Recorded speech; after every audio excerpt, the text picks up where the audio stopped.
Hi there and welcome to my channel. I've started this because I have so many stories to tell. Travelled the world many times. I met the rich and famous, who I usually took the mickey out of when I met them. And so I thought I might just put a few things on video just to see how it goes. So please subscribe if you like what you see. So just one quick story. Around 1980, I was on a business trip to the USA. And I went to a company called Brown Manufacturing. And while I was there, the sales manager, international sales manager, was called away to the phone. And then he came back and he said, I have Mr. Herb Rothschild's on the phone. So the first thing I said, who's he? He said, oh, he owns this company amongst, about 50 other companies that he owns worldwide. I said, oh, okay, fair enough. He said, when we finished here, he said, we'll go down to the boardroom and I'll introduce you to him. I said, that's fine. So we did our business and discussed the products that I was looking at and went down to the boardroom, and I walked in, it's this slim guy, beautifully dressed. There was a nice bar there as well, because I'm accustomed to the bar, as you can see. And anyway, I said, well, look, I'll tell you what, the best thing is, here's your way to break the ice here. I said, look, how about I call you Herb and you call me Keith? And his hand shot out. He said, you know what? He said, I like you already. I said, good on you, Herb. Herb, isn't it? And he laughed. So we had a drink and a bit of a chat. And he said, yes, I was driving past here today, and he said, I saw the big Australian flag out the front, so I knew there was an Aussie here.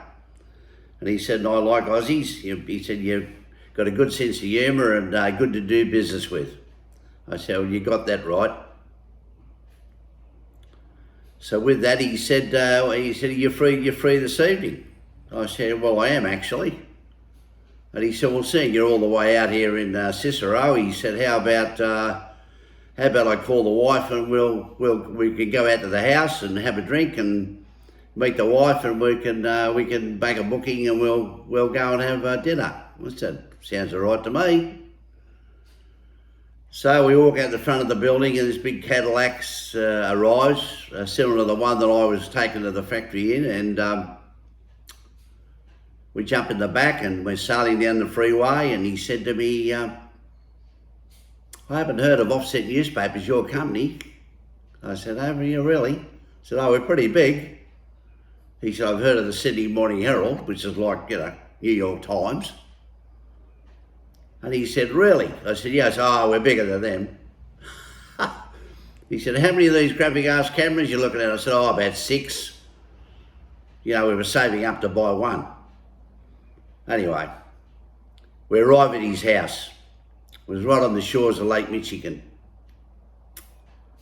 Anyway, the big steel gates opened and up the driveway we went, and chauffeur pulled up and we hopped out, and here's the doorman, I guess you'd call him. He's standing there, and he opened the doors, and so Herb said, well, follow me, Keith. He said, I'm just going to drop this little parcel down at the garage. I said, okay.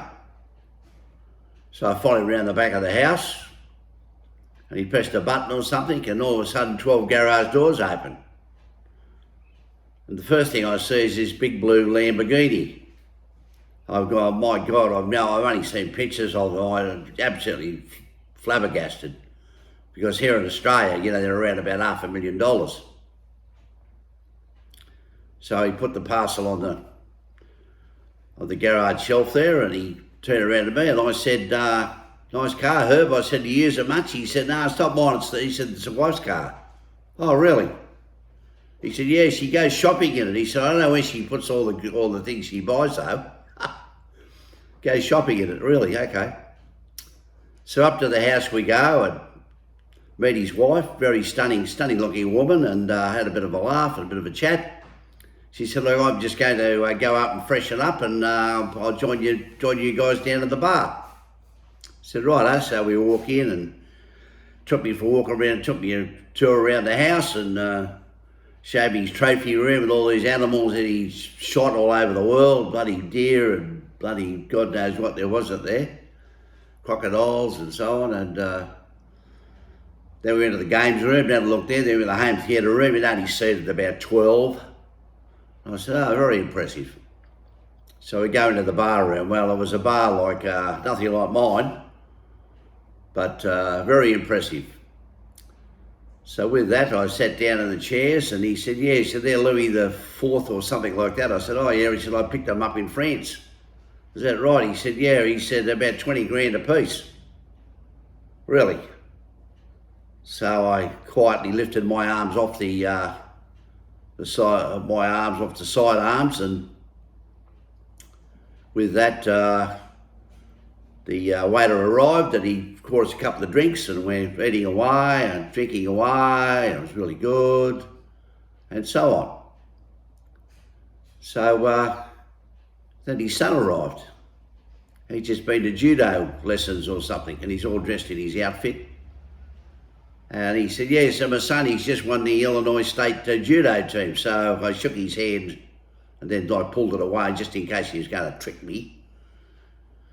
And his wife arrived, and we had a bit of a chat. And he said, I'm driving. I said, okay.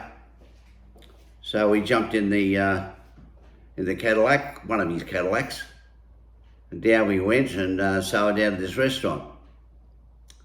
Anyway, when we get there, the managers arrived and the red carpet's out. And the first thing Herb said to the manager, he said, it was the manager's night off, by the way. He said to the manager, he says, this is Keith, he said, he's come all the way from Australia. He's my international guest. Well, I thought the guy was going to kiss his shoes, but apparently not. So he said to me, he said, when anything happens unusual in this restaurant, he said, just don't worry about it. I said, what do you mean? He said, you know, when you're rich, he said, people act very funny. And I haven't been to this restaurant for quite some time.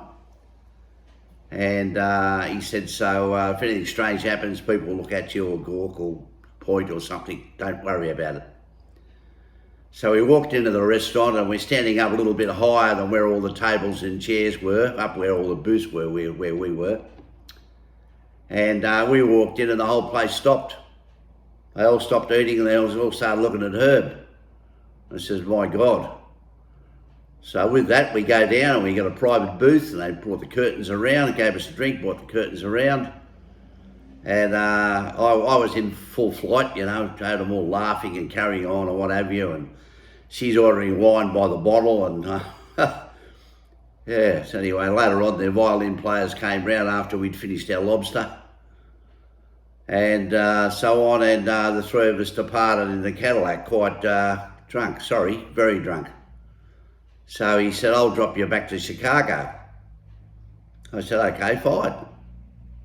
So with that, we get in the car, away we go. And we're going through these turnpikes. You're supposed to like pull up and pay the guy and drive through. Not Herb. Straight through. I go, oh, there goes one, there goes another one. Anyway, so we get all the way down to my hotel, and he drops me off, and that was it. But now there is a sequel to the story.